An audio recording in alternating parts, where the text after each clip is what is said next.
Hey everyone, the numbers are in for October 2020 for Breakfast Point. I'm Craig Duran with the Duran Group over at Berkshire Hathaway Home Services. A little bit different this month. I'm going to go right to pricing for you so you can see what's happened in October. We had, I think it was 12 sales in October.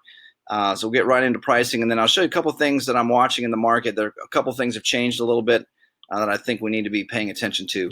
Real quickly, if we organize this by price, most of these are still new construction homes. We have a couple resales. Three bedroom closed at $339,900. We had a resale that was a three bedroom closed at $355 over on Cedar Hammock Lane.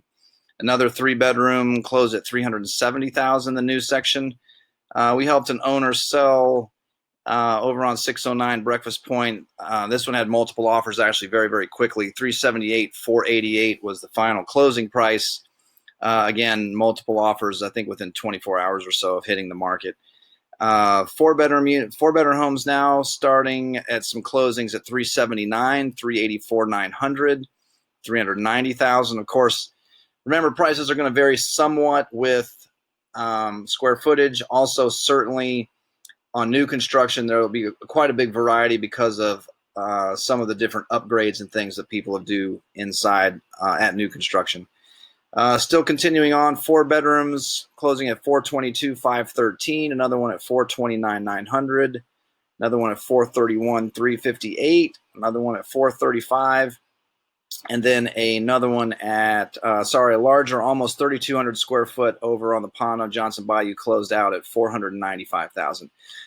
Remember, if you want to keep up with pricing, a really easy way to do it, whether you're thinking about selling sometime soon or if you know someone that's trying to keep an eye on the market and they want to see what's for sale, make sure you're signed up for our e-alerts. I know most of you are already, but we can set it up so that anytime a home comes up for sale, goes under contract, changes price, or sells, you can be sent an email.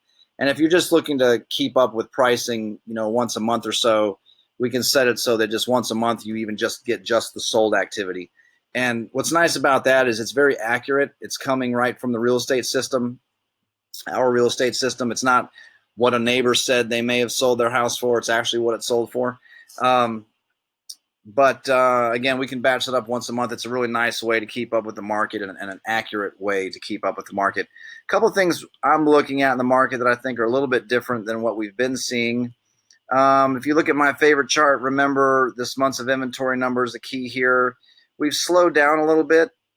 June, July, and August, we were in the twos. Remember, 5 or 6 months of inventory represents about a neutral market.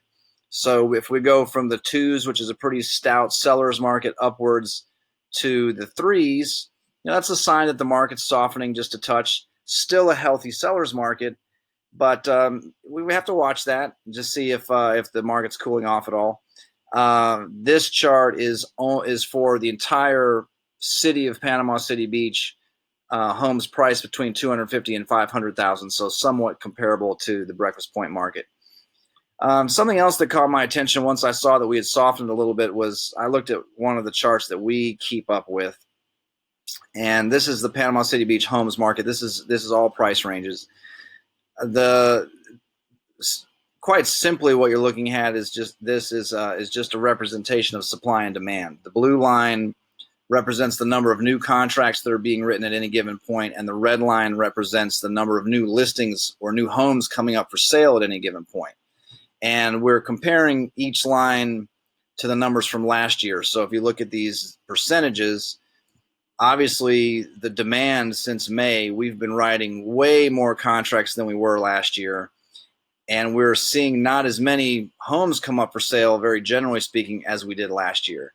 And another way to look at this, a simple way to look at this, is just look at how often, look at the spread between the blue line and the red line. There's just more demand, more people wanting to buy homes than are homes coming up for sale. And it continues. It's been outpacing it really for a long time now. Except, look at what's happened. It's only crossed it here one time, but right here, more new homes came up for sale this week than people writing contracts that week. It happened again right here. Demand dipped a little bit. We had a few more listings come to the market. And look at what's happened here recently. This is just the last couple of weeks, but we'll really have to keep an eye on that. The previous chart went back 2 months and is looking at the data saying, oh, we're slowing down just a touch. And that's from some of this happening, a little bit less demand, a few more things coming to the market. So we'll have to see what goes on there. Might not be surprising to see things soften a little bit towards the end of the year.